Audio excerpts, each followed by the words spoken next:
Thanks for joining me. This is Danny, and welcome back to my Botania series. Today we are going to be making auto-crafting, basically, pumpkin pie. And we're going to be going from raw materials all the way to the finished pumpkin pie product. And we're going to do this, of course, entirely with Botania. Oh, I'll grab some of these eggs. And it's going to be fully automated, hands-off, and we will never have to touch it again. But we're going to be getting lots and lots of pumpkin pie. So, of course, there's going to be 3 parts to this. Well, really 4 parts. The first part is going to be getting pumpkins.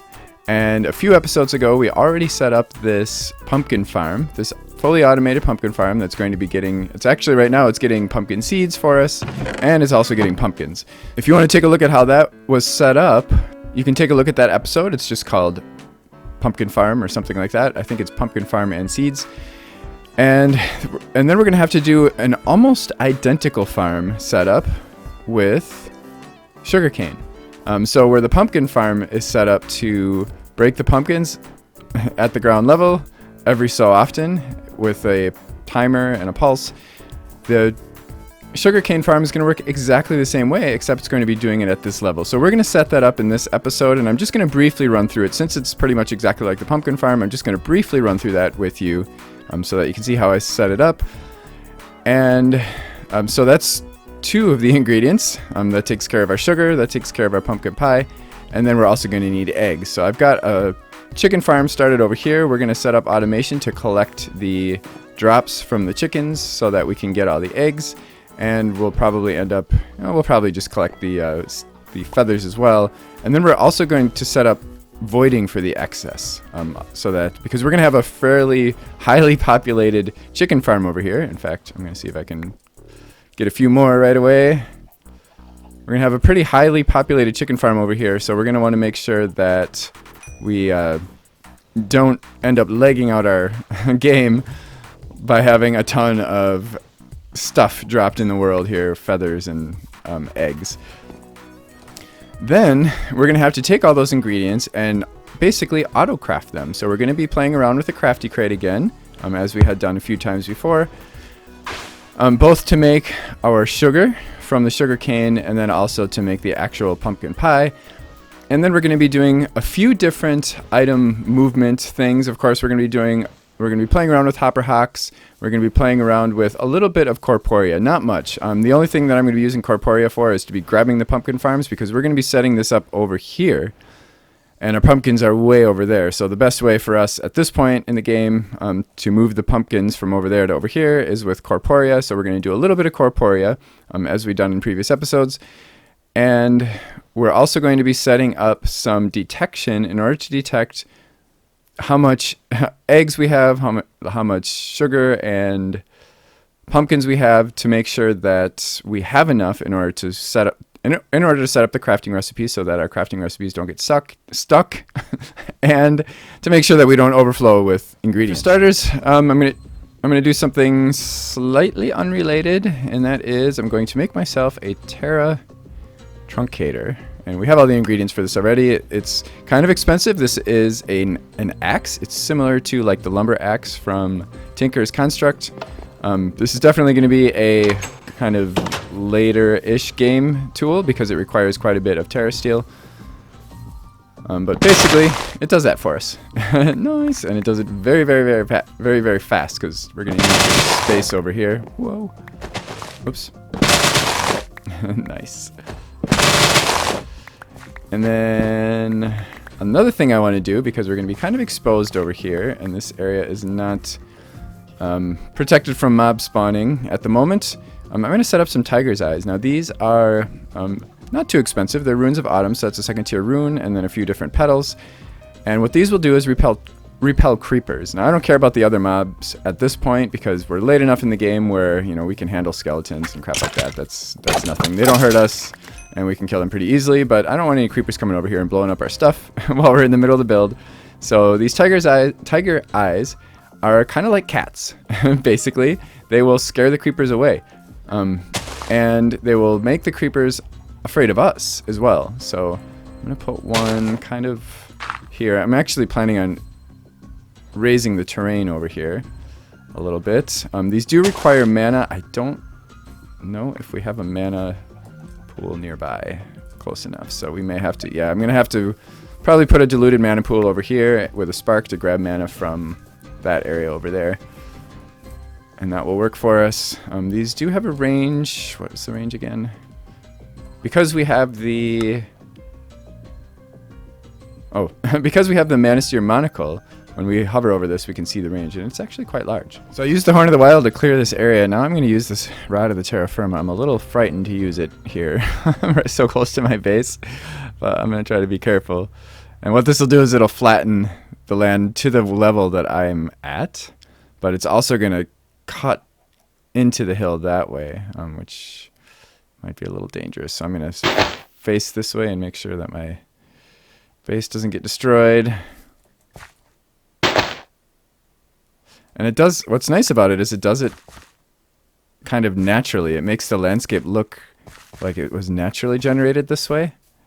And because I have the Rod of the Highlands, it's automatically generating dirt to place with mana, so I don't have to have a bunch of dirt in my inventory. The first two steps are complete. So here's our chicken farm. Actually, I still need to get more chickens in here. I'm probably going to want maybe 20, 30 or more chickens in here because we're going to be trying to keep up with a Gormorillus because we're going to be doing that in the next episode. So we're going to be needing to generate a lot of eggs. So I'm going to keep this population going, but you can see I've got a single hopper hock here that's just on grass, and that's pulling eggs into this chest and feathers into this chest. The feathers, they're just going to sit there. We're not going to use those, but you know, if we ever need feathers, there they are. And then over here, I've got a hopper with a hopper hop next to it that's on mycelium. And that's also pulling both eggs and feathers, going into an open crate, dropping to a petal apothecary that has lava in it. So basically anything that gets put into this hopper is going to be voided. And the reason for that is that the mycelium is going to delay the hopper hock. So this hopper hock will always pick stuff up before that one does, unless it can't. So once these chests are full, so if we're ever full of eggs or feathers, which we will be, at some point we're going to be full of feathers, probably eggs at some point too, but more likely we'll be full of feathers because we're not even using them. This guy's not going to be able to pick them up, so then after a short delay, this one will pick them up and it will void them. So we can cover that up. We don't need to see that. And then over here we have the sugarcane farm. So this is a fairly simple setup. I've got a couple of mana pools down here. These guys have dominant sparks on them. They are pulling from this mana pool, which doesn't have a spark at all, because this mana pool over here has a recessive spark. So I did that as an intermediary because the mana network only reaches something like 12 blocks or something like that. So you can see that if we click on this spark, it's not reaching those mana pools way over there. So I've got this one set up to kind of extend our mana network. So these guys are always going to be full of mana. And then above them I have pulse mana spreaders, which are mana spreaders that require a redstone pulse in order to do a mana burst. And they each have boar mana lenses on them. Boar mana lenses will break the blocks in their path. And then over here, we've got a couple of diluted mana pools with sparks on them. And because they have no sparks and these guys have dominant sparks, whatever goes into these mana pools will end up getting sent back to these dominant mana pools, assuming there's room. So then I have a hovering hourglass, which is basically a redstone timer, and I have 5 soul sand in there. So with 5 soul sand, it's going to pulse once every 5 minutes. Of course, we can use regular sand to count seconds. So like 30 sand would give us 30 seconds. We can use red sand for 10 seconds each. And so basically every 5 minutes, this is going to pulse, and it's going to break whatever sugarcane is at that level. And of course, that will end up breaking what's above it as well. And then that's going to be picked up by this hopper hock over here, which is next to this chest, which has the sugarcane in an item frame. So that's telling this hopper hock that we only want to pick up sugarcane. And hopper hocks do have a 10 by 10 range, so that's this is 9 long. So this hopper hack will pick up anything that gets dropped, or any sugarcane that gets dropped, and put it in this chest. And then I've got a comparator over here, so that we can output how full this chest is to a redstone signal. And that is running around this corner and then into this pulse mana spreader. And then I've got a block here just to make sure that the redstone signal goes into the mana spreader and doesn't, go off in that direction. I did the same thing on this side. I just mirrored it rather than running the redstone around and then having to use a repeater to get it to be the same signal strength on both sides. I just decided to just put comparators on both sides because whatever. It makes it nice and symmetrical and everything. And, comparators are cheap. So what's going to happen here is when this redstone signal is, let's see, 1, 2, 3, 4, is 4, meaning that this chest is about a third full. So that's when this first row is full. This pulse mana spreader is going to get a constant redstone signal, which we'll cause it to pulse once, which is fine, whatever. And then it will ignore the hovering hourglass because it will have a redstone signal, a constant redstone signal. So that way, once this first row in the chest is full, we don't really need this chest to be completely full, whatever. We'll just keep one row of sugarcane. Once we have a row of sugarcane in there, then it won't pulse anymore. So the sugarcane will just grow and it won't be harvested until we take some sugarcane out of this chest, at which point it will then pulse, or the next time this guy pulses, it will then break the sugarcane again. So now we're making sugarcane, we're collecting eggs, and we are collecting pumpkins over here. So now we got to get them all together and craft them into pumpkin pie. We're going to be kind of working backward from the end product. So this is the crafty crate that's actually going to make our pumpkin pies for us. And we're going to give it a crafting pattern 1x3 because the pumpkin pie recipe is a 1x3 recipe. And the way this crafting crate works, if you haven't seen them before, is basically you drop items into it, or you pipe items into it, or hopper them in, or whatever, and they will get placed in the crafting grid in the order that they're received. Using the crafting pattern, we'll basically block off certain slots. So this one will only accept items in those slots. So when we give it 3 items, it's going to put 1 in each of these slots. And then if it has a valid crafting recipe, it's going to drop it below. So obviously we're going to want to give this thing 1 egg, 1 sugar, and 1 pumpkin each time we want it to craft a pumpkin pie. So we're going to have to put 3 droppers into this thing. So I'm just going to place them like so. They're facing away from it. And then we're just going to take our wand to the forest. Whoops. And shift. Right click 2 times. That should end up making it face. Oh, I guess we can't. We can't do the front face. That's interesting. Okay. So now it is facing the crafty crate, all 3 of them. I put some eggs in this dropper. I put some sugar in that dropper. And I put some pumpkins in that dropper. And we're going to have a redstone signal that is going to run to all of these. So basically we can just run some redstone across the top. Actually, you know what? We don't need these. I'm going to put a button here for the time being so that when I press this, these should all get a redstone signal. And then we get pumpkin pie. Because each one of these placed 1 item in the crafty crate.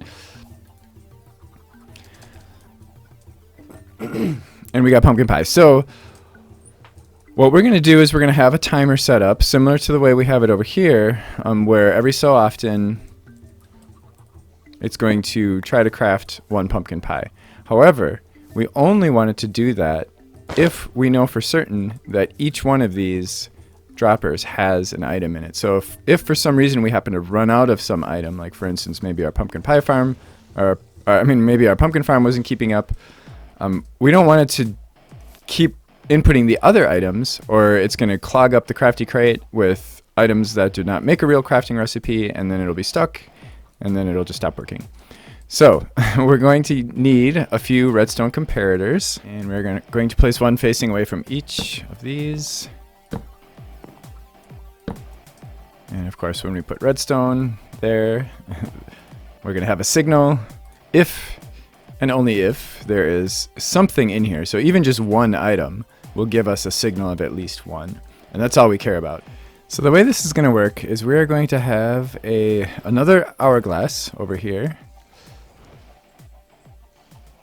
right there, and that's going to pulse every few seconds. But we're going to turn this on and off based on our inventory. So we can do that with a mana burst.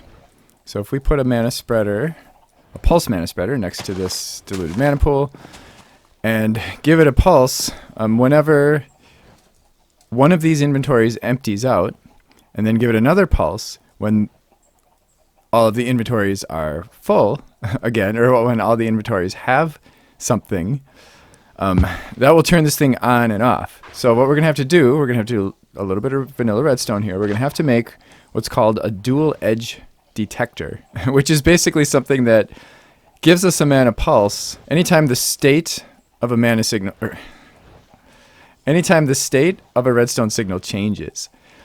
So, so what we could do, and we only care whether this is 1 or not 1. That's all we care about.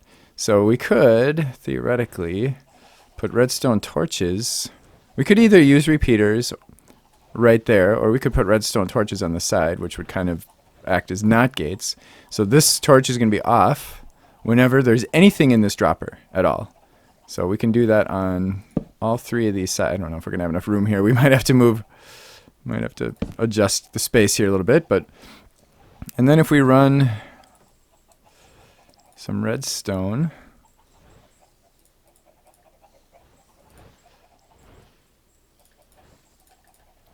so basically what will happen is this redstone signal will be on if any one of these things is empty. So if we take these eggs out, we get a redstone signal.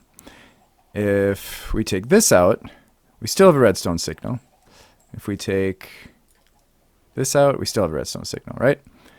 So now let's say, oh boy, I'm out of space here. So let's say we put this back in. Let's say we're going to have eggs over there.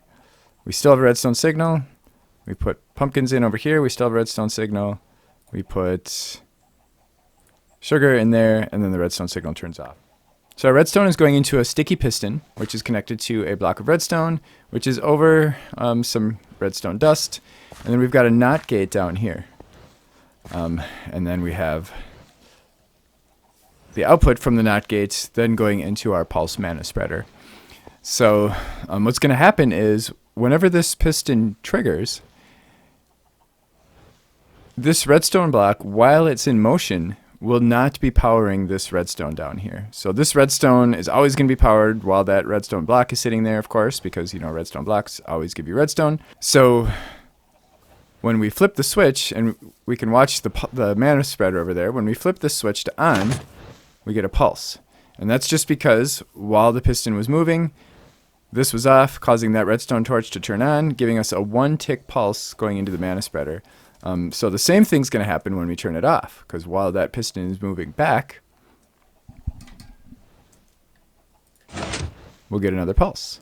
Hooray! So I'm going to probably put this underground, maybe? So this is about the best I'm going to be able to get it. Of course, I'm going to fill in this hole. But right now, I put a messenger lens on here. The messenger lens will just make it reduce the amount of mana that it's sending. Because we don't need a lot of mana for this. We're just basically shooting the mana off into space. We're not using it for anything other than just telling the hovering hourglass to start and stop. So we don't want to waste a lot of mana on that. So if we, for instance, actually let's go up here so we can see, take the eggs out, we'll see we got a pulse. And it went to there. If we put the eggs back in, we see we get another pulse. Perfect. So now we're just going to fill this back in. So I've just got the same setup, but it's down here now. Do keep in mind that you do have the block under the sticky piston needs to be open. You don't want to have a block there. It needs to be air. You don't want a block, and you don't want redstone under the piston. You just want 2 bits of redstone here, going into a block, going into a torch, and then that torch is powering this block, and that redstone is running to the mana, to pulse the mana spreader. I put a chest above where the hole would be, and I have a item frame on it with a pumpkin, which is telling this hopper hock, which I just placed here, that whenever some pumpkin pie falls in the world, it's going to put it in this chest. So now, I emptied this dropper off just so that we could see that it is now not doing anything. Our hovering hourglass is stagnant. It is just sitting there. We've got pumpkins in here. And we've got sugar in there. And as soon as I put at least one egg in here, we're going to get a pulse, and then things are going to start working. So every 5 seconds, it's going to make some pumpkin pie, and then that pumpkin pie should get picked up over here. Oh.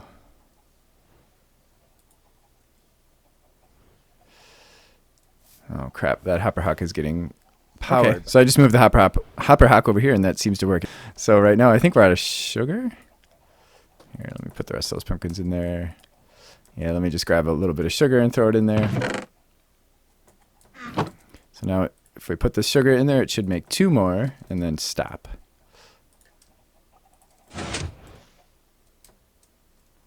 So it just picks up where it left off. 1.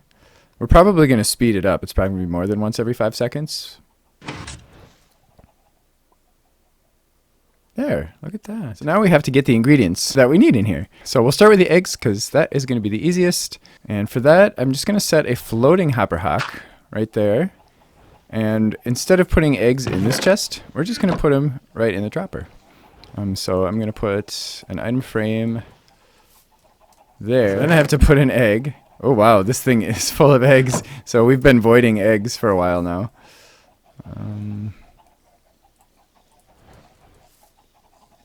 It's not letting me... Oh, there we go. Okay.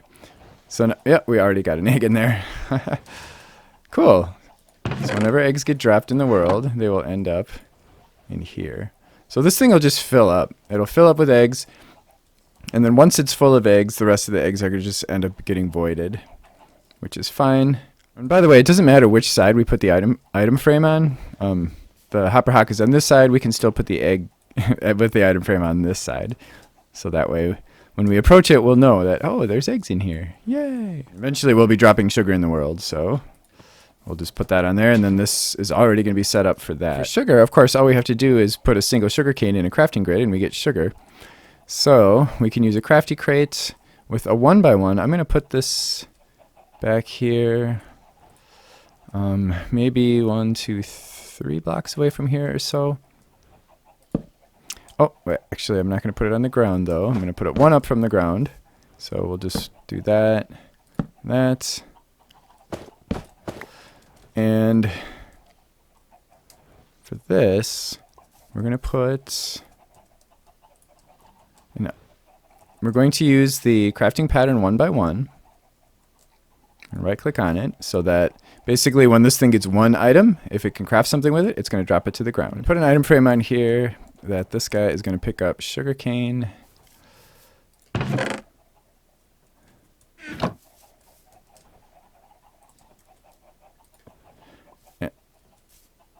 And I'm going to put a hopper hock over here.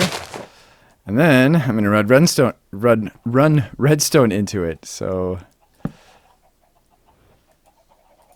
basically, when this thing is a redstone signal of 2, meaning we have a couple stacks of sugar in here, then this hopper hock will get a redstone signal, which will cause it to not pick stuff up.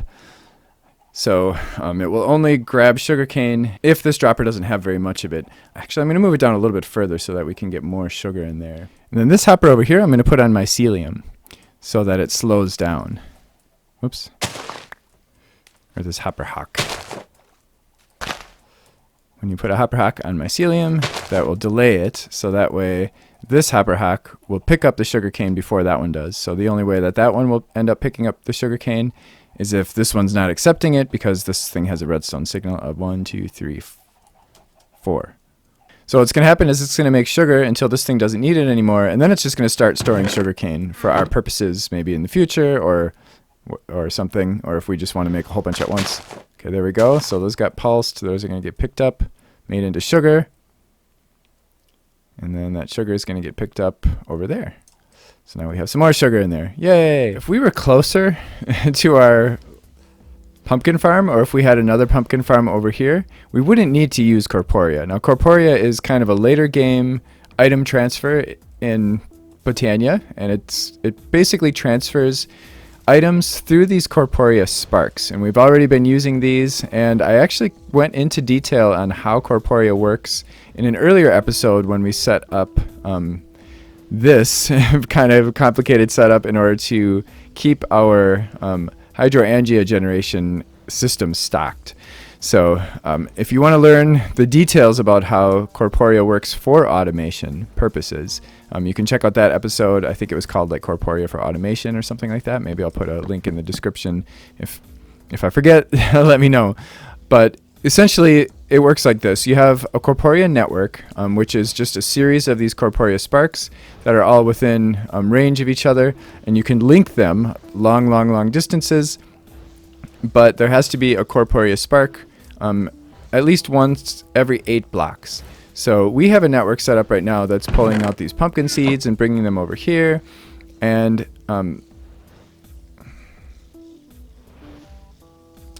we can just piggyback on that same network, really. So the Corporeal funnel is basically the thing that allows us to pull items for automation purposes, because basically it'll pull an item whenever it gets a redstone signal. So if we place this, you can place it 1 block or 2 blocks above an inventory, and then you give it an item frame. And actually, I'm just going to use this one because we don't need that item frame down there. I'm just going to put it up there. And this tells the Corporeal funnel that we want it to pull pumpkins and put them into the inventory below.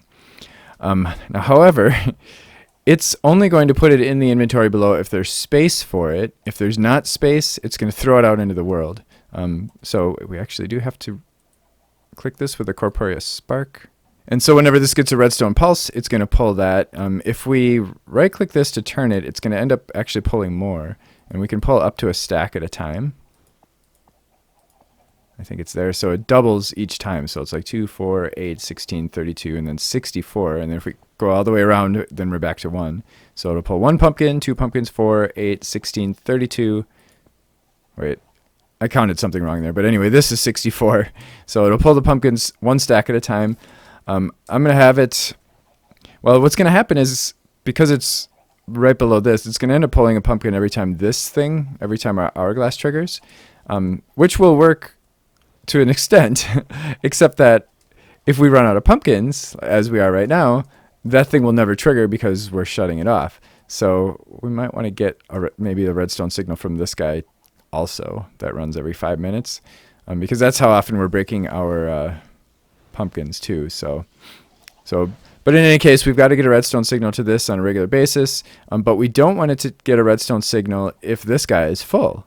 Because we don't want it throwing pumpkins all over the place and wasting all of our pumpkins. Okay, there we go. It's a little bit ugly. But when this has a redstone signal of 8, the redstone signal will reach the Corporeal funnel, at which point it will ignore any pulses that it's getting from anywhere else. I'm just going to give it its own hourglass because I don't want to have to run redstone from there to there. This is already messy enough. I'm going to put a piece of soul sand in it so that it's going to pulse once a minute. So now we just need to chain some of these sparks along until we reach this guy over here. And actually, that guy's going to need a spark as well. Oops. Okay, this is all linked up. So I have a chest down here with a Corporeal spark on it. The Corporeal sparks have to be put on inventories. We're not going to use that inventory at all. While I was setting this up, I accidentally put an egg in there. And it's just going to be stuck there, and our whole system is going to be locked up now. So all we have to do is right-click that, and it'll drop those pieces, and now every 5 seconds it's going to make our pumpkin pie. Actually, we can throw that out. We can throw the pumpkin pie out. Pumpkins. Yay. Nice.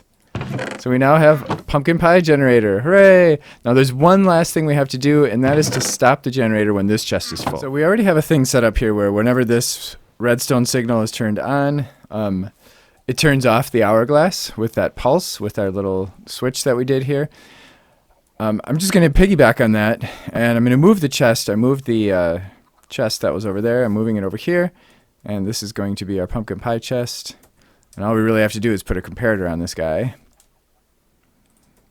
Pumpkin pie in there. And in there.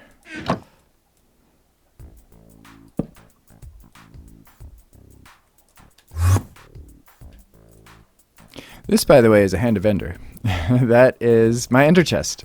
You basically craft an ender chest with a mana pearl and some obsidian and leather, and you can access your ender chest from anywhere. And you can also access other people's ender chests by right-clicking on them with the hand of ender. So be aware that if you are on a server that has Botania, other people might be able to get access to your chest. So I'm just going to run this. Well, I guess I can just run it over there or whatever. So whenever we have a redstone signal of 3, 4, 5, 6, the redstone will make it over here. So this thing will only be on then if we need pumpkin pie and we have all 3 ingredients. That's the only time it will run. And when this lever is off. So I put this lever here, so that's another way for us to turn it off if we ever decide that we want to turn it off. I mean, it could be connected anywhere along this redstone. We could just have a lever. And now when we turn the lever off, it gets another pulse and it starts running again. Hooray! And just to test this, let's grab a bunch of stuff to put in that chest. Filling this up eventually. Yeah, we heard it trip. Okay, so that brought the redstone signal to 2 over here. So actually, we're gonna let's see at what point we hear that trigger again. Okay, so that's about how much pumpkin pie we're gonna end up with. So about half a chest. Nice. And if we run out of pumpkins, basically it's going to shut itself off. Every minute, it's going to try to get another stack of pumpkins from this guy. And right now this chest is empty. So our farm is not keeping up, so we might have to upgrade our farm a little bit over there. And then as soon as it gets pumpkins, it's going to start running again. Well, that is a complete build, and it's a very robust build too. Robust build. It shouldn't ever, we should never really have to touch this. Of course, if you have any questions about it, feel free to leave them in the comment section below. If you have any comments, ideas, or whatever. Of course, in the next episode, as I mentioned earlier, we're going to be playing with the Corporeal, and we're going to be using the pumpkin pie along with some other food to generate a lot of mana, a whole lot of mana. It's a very efficient flower. So I hope you join me for that. If you do have any questions, comments, ideas, feel free to leave them in the comment section below. And of course, if you did enjoy this, don't forget to click the like button and to join me next time. Thanks for watching. Bye-bye. Check this out. Hey, creeper. Hey. Oh, there we go. See, it stops right there. That's the edge. Yeah, that's the range. Look at that. And then he runs away from me. That is awesome.